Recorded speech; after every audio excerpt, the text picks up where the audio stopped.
एक बहाने की तलाश में होता है। इंसान निभाने वाला भी और जाने वाला भी, किसी से बदला लेने का कोई फायदा नहीं। बस माफ करके सीधा दिल से निकाल दो। डिप्रेशन क्या होता है? माँ बाप से पूछो, कभी जाहिर नहीं होने देते। जीते हैं और जीना भी सिखाते हैं। बात बुरी लगे तो दो तरह से सोचो। यदि व्यक्ति महत्वपूर्ण है तो बात को भूल जाओ, और बात महत्वपूर्ण है तो व्यक्ति को भूल जाओ। लोग कीचड़ से बचकर इसीलिए चलते हैं कि कपड़े खराब ना हो जाएं, और कीचड़ को ये घमंड हो जाता है कि लोग उससे डरते हैं। यदि भगवान आपसे ज्यादा इंतजार करवा रहे हैं तो तैयार रहना, वह उससे कहीं ज्यादा देने वाले हैं। जितना आपने उनसे मांगा है, शुरुआत में सब कुछ प्रेरित करता है, लेकिन समय के साथ सिर्फ अनुशासन और दृढ़ता ही आपको आगे ले जाती है। हम अच्छे थे, अच्छे हैं और अच्छे रहेंगे। नहीं बदल सकते। हम खुद को फिक्र तो वह करें जो बोलते कुछ है, करते कुछ है, दिखते कुछ है और होते कुछ है। समय, सेहत और संबंध मिलते तो मुफ्त ही है, मगर कीमत का पता तभी चलता है जब ये कहीं खो जाते हैं। दुनियादारी से रूबरू हुआ तो ये पता चला कि जिस्म में जमीर होना उतना जरूरी नहीं है जितना कि जेब में पैसा होना जरूरी है। किसी को गलत समझना बहुत आसान होता है, पर जिस बात के लिए गलत समझ रहे हो उस बात को समझना बहुत मुश्किल होता है। खामोशियां बेवजह नहीं होती। कुछ दर्द आवाज छीन लिया करते हैं। इंसान जितना ऑनलाइन होता जा रहा है, इंसानियत उतनी ही ऑफलाइन होती जा रही है।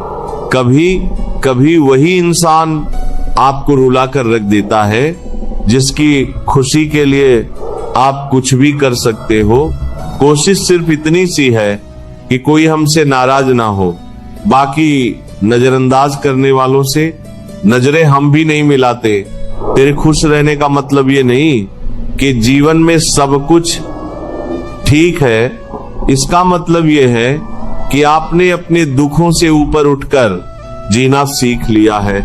जीवन में एक साथी इतना अच्छा और सच्चा भी होना चाहिए कि जब हम गलत हों तो वह हमारी गलती बता सके, और जब हम सही हों तो वह हमारे साथ खड़ा रहे।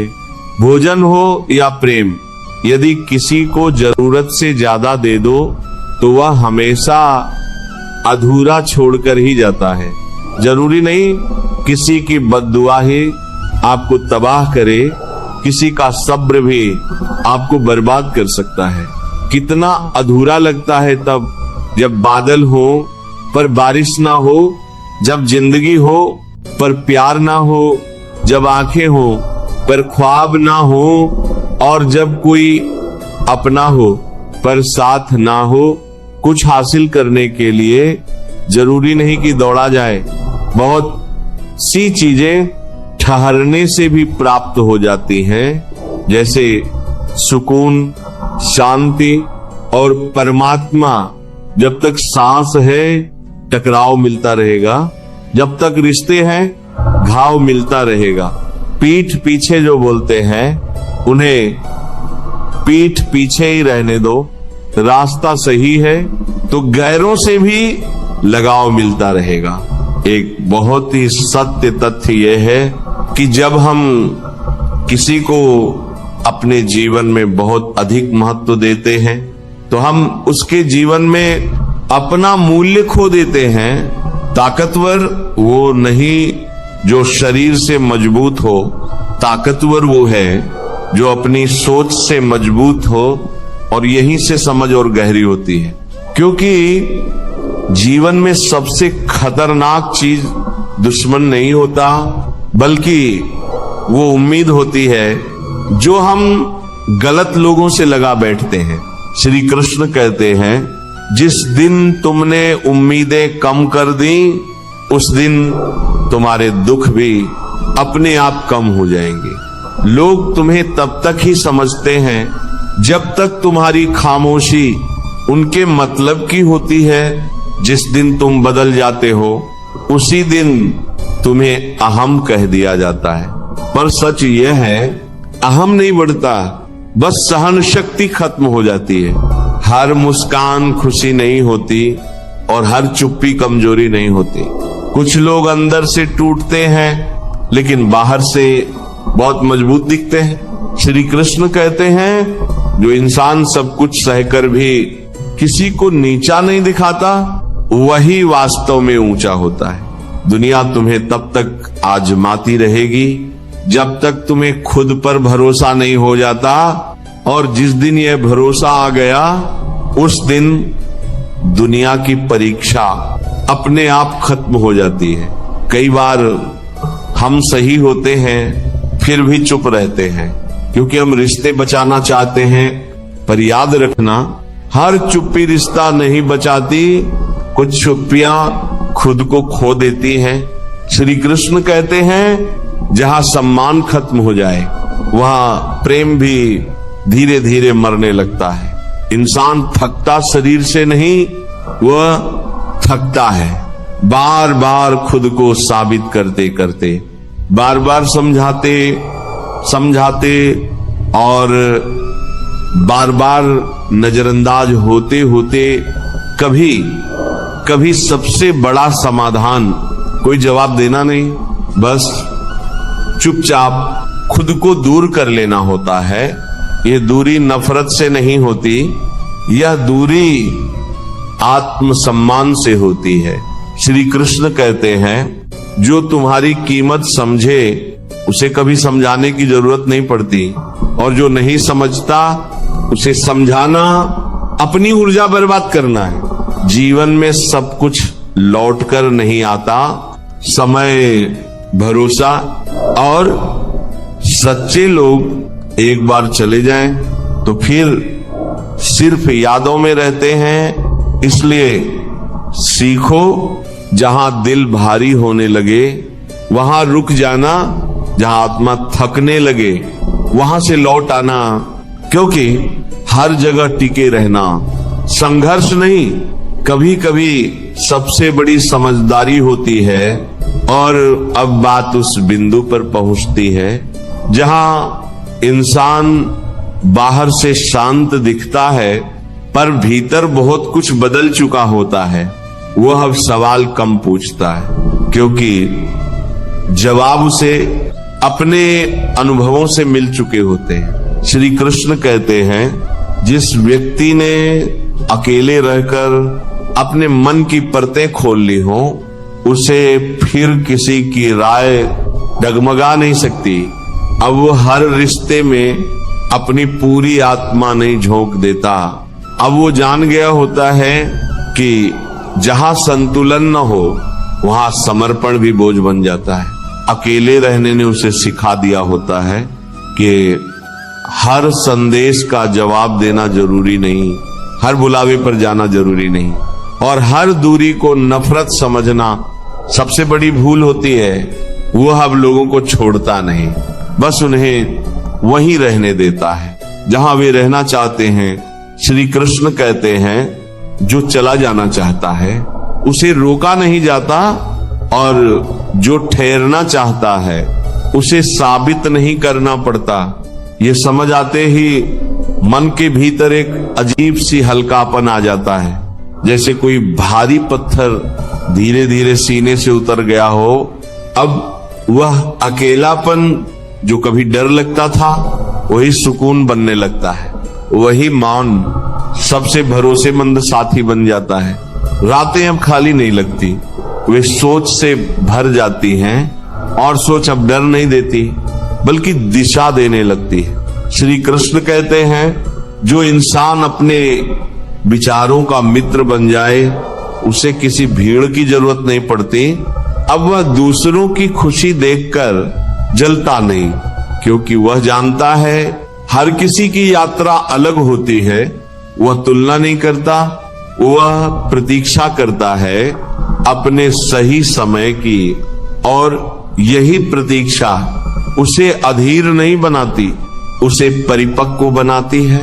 श्री कृष्ण कहते हैं, जो सही समय का सम्मान करना सीख ले, जीवन उसका सम्मान खुद करने लगता है। अब उसकी खामोशी में कड़वाहट नहीं होती, उसमें स्पष्टता होती है। वह कम बोलता है, पर जब बोलता है तो शब्दों में वजन होता है, क्योंकि वे शब्द भीतर की सच्चाई से निकलते हैं। यह अवस्था हर किसी को नहीं मिलती। यह मिलती है टूटने के बाद, समझने के बाद, और खुद को खोकर फिर से पाने के बाद। कहानी यही नहीं रुकती। ये तो उस व्यक्ति की शुरुआत है जो अब दुनिया में जीता जरूर है, पर दुनिया पर निर्भर नहीं है। और यहीं से जन्म होता है उस शांति का, जो बाहर से नहीं आती, जो किसी इंसान, किसी रिश्ते या किसी परिस्थिति की मोहताज नहीं होती। यह वो शांति होती है जो अंदर टिक जाती है, जो हिलती नहीं, जो सवालों से डरती नहीं, और जो उत्तर न मिलने पर भी खुद को संभाले रखती है। श्री कृष्ण कहते हैं, जब इंसान अकेले रहकर भी अपने मन के साथ युद्ध नहीं करता, बल्कि उसे समझने लगता है, तब संघर्ष समाप्त नहीं होते, पर उनका असर समाप्त हो जाता है। अब जीवन उसे तोड़ने की कोशिश करता है, पर वो बिखरता नहीं, क्योंकि वह जान चुका होता है कि टूटना अंत नहीं, कभी कभी पुनर्निर्माण की शुरुआत होता है। अकेले रहने ने उसे यह सिखा दिया होता है कि हर दर्द को साझा करना जरूरी नहीं। कुछ दर्द अंदर ही पचते हैं, और वही दर्द बुद्धि बन जाते हैं। वह अब शिकायत नहीं करता, क्योंकि उसने स्वीकार करना सीख लिया है कि हर सवाल का जवाब हर मोड़ पर नहीं मिलता। श्री कृष्ण कहते हैं, जो स्वीकार करना सीख ले वो हारता नहीं, वह बदलता है। अब वह रिश्तों में भी स्पष्टता रखता है। जहां अपनापन है वहां पूरा दिल देता है, और जहां भ्रम है वहां दूरी रखता है। ये दूरी ठंडी नहीं होती, ये दूरी सम्मान से भरी होती है। वह अब खुद को साबित करने के लिए लोगों के पीछे नहीं चलता, क्योंकि उसने समझ लिया होता है कि जो देखना चाहता है वो बिना बताए भी देख लेता है। श्री कृष्ण कहते हैं, जिसे आपकी रोशनी दिखानी पड़े, उसके अंधेरे से दूर रहना ही बेहतर है। अकेले रहकर उसने यह भी सीखा होता है कि जीवन में हर खालीपन घाटे का सौदा नहीं होता। कुछ खालीपन जगह बनाते हैं नई सोच के लिए, नए सपनों के लिए, और नए अस्तित्व के लिए। अब वह डरता नहीं, ना लोगों के जाने से, ना अकेले पड़ जाने से, क्योंकि वह जान चुका होता है कि जिसने खुद को पा लिया वो कभी अकेला नहीं होता। श्री कृष्ण कहते हैं, अकेलापन तब तक भारी लगता है जब तक तुम उससे भागते हो। जिस दिन तुम उसे स्वीकार कर लेते हो, उसी दिन वह तुम्हारा सबसे बड़ा शिक्षक बन जाता है। और यही शिक्षक तुम्हें धीरे धीरे उस इंसान में बदल देता है जिसे अब किसी की मंजूरी नहीं चाहिए, जिसे अब किसी सहारे की आदत नहीं रहती, और जिसे अब अपने होने पर कोई संदेह नहीं होता। कहानी अभी और गहरी है, क्योंकि जो अकेलेपन से दोस्ती कर ले, उसकी यात्रा यही खत्म नहीं होती। श्री कृष्ण कहते हैं, अकेलापन जब जीवन में आता है तो वह कुछ छीनने नहीं आता, वह तुम्हें तुमसे मिलाने आता है। जो चला गया वह तुम्हारी मंजिल नहीं था, जो रुक गया वो भी हमेशा के लिए नहीं, और जो बच गया, हाँ, वही तुम्हारा सत्य है। अकेले रहकर इंसान ये समझ लेता है कि उसे किसी के होने से पूरा नहीं होना, उसे अपने होने से मजबूत बनना है। अब वो किसी को पकड़ कर नहीं चलता, और किसी के छूटने से टूटता नहीं, क्योंकि उसने अपने भीतर एक ऐसा आधार बना लिया होता है जो हिलता नहीं। श्री कृष्ण कहते हैं, जो व्यक्ति खुद के साथ खड़ा होना सीख ले, उसे फिर किसी का सहारा आवश्यक नहीं लगता। अकेलापन तब डर नहीं रहता, वो एक चैन बन जाता है, एक ऐसी अवस्था जहां इंसान शोर से दूर और सत्य के पास होता है। अब वह कम चाहता है पर सही चाहता है, कम बोलता है पर सच बोलता है, और कम लोगों से जुड़ता है पर गहराई से जुड़ता है। यही वह अवस्था है जहां आत्मसम्मान अभिमान नहीं बनता और आत्मनिर्भरता अकेलापन नहीं लगती। श्री कृष्ण कहते हैं, जब तुम अकेले चलना सीख जाते हो तब जीवन तुम्हें भीड़ में भी अकेला नहीं छोड़ता। और अंत में याद रखना, अकेले रहना कोई सजा नहीं, यह एक अवसर है खुद को जानने का, खुद को निखारने का और ऐसी वैल्यू बनाने का जो किसी और के सहारे नहीं, सिर्फ तुम्हारे आत्मबल पर टिकी हो। क्योंकि जिस दिन तुमने अकेले जीना सीख लिया, उस दिन तुम आजाद हो गए। जय श्री राधे कृष्ण।